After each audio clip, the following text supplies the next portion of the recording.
My name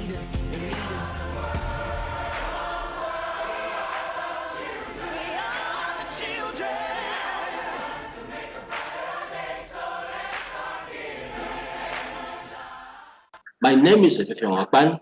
Today's guest on Filmtalk is a showrunner, executive producer, casting director, and CEO of Sunbow Productions.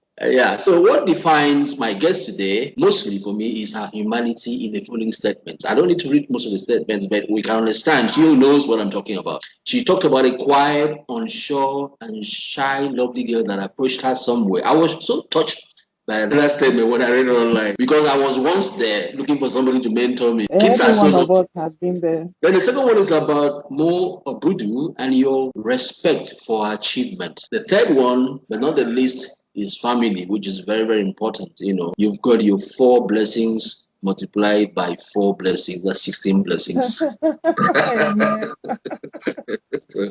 So welcome to Film Talk, Tope Oshin. Please, let's focus on your exceptional impact on filmmaking in Nigeria with the movies you've made. How did your hilarious New Money and reflective Journey to Self, among other productions, harvest from expressed sentiments about discoveries, which we saw in the statements you made, respect for Mo Abudu, and appreciation both for family and all those around you? Well, I started my film journey as an actor, voiceover artist, stage performer, amongst a few other things. And growing in the industry, my first instinct was just the art in me and obeying that call.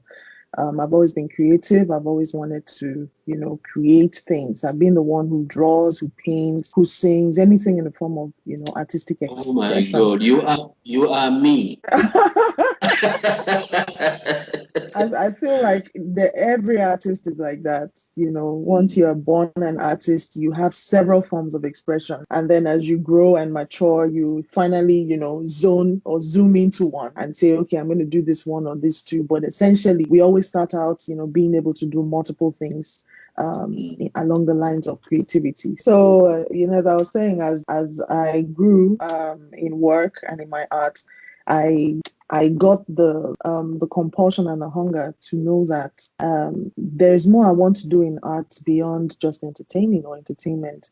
I felt like I had a message. I felt like, I wanted to make the human race better in my little way, in however way that I could. And I felt like, the expression of my art in whatever form can contribute to lending a voice to the problems of the world, to lending a voice to helping the human existence, to move forward or get better, whatever it is. I got to understand that, entertainment, in my case, shouldn't just be entertainment, but should help, should change, should reform, should move the society forward. And, that's what I started to look for and started to do. So when my journey, morphed into directing, it was just the perfect place for me to be, because beyond being a performer on this end of the art, on this end of film, directing and writing and producing, it gives you much more room, to create the world, to create the message, to put it out there, to control all the elements of storytelling, before you put it out there. So that sort of is what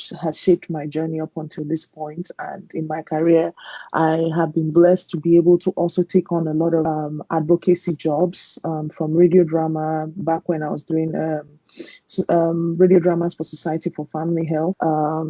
As an actor, thankfully, I got to be on I Need to Know, the radio version. I played Funke Akindele's TV character on radio. That for me was very fulfilling. Fast forward till today, I'm showrunner, producer, lead director, executive producer on MTV Shuga, which is very popular across Africa and internationally. So there are a couple of works like that I've been able to do that affect change, that speak change, that speak to people and change situations. And that for me is a blessing. Along my journey, you find that as a filmmaker, especially when you're emerging, you get to want to, put your feet around and feel the room and do several things. So one of the things I wasn't sure if I could do was comedy, because I'm not someone who is into slapstick, but I appreciate good humor. So when the producers of New Money approached me, this was right after I'd worked with them producing the Wedding Party 2. So the conversation was actually during the production of Wedding Party 2, the producers came to me and said, oh, we have another movie coming up and, we feel like it would be right up your alley to direct it. I said, okay, send me the script and, let me see what it's about. And lo and behold, it was a story of this young girl, an unusual heiress. I think at the time, the title was The Accidental Heiress or something like that. But I found the story unusual.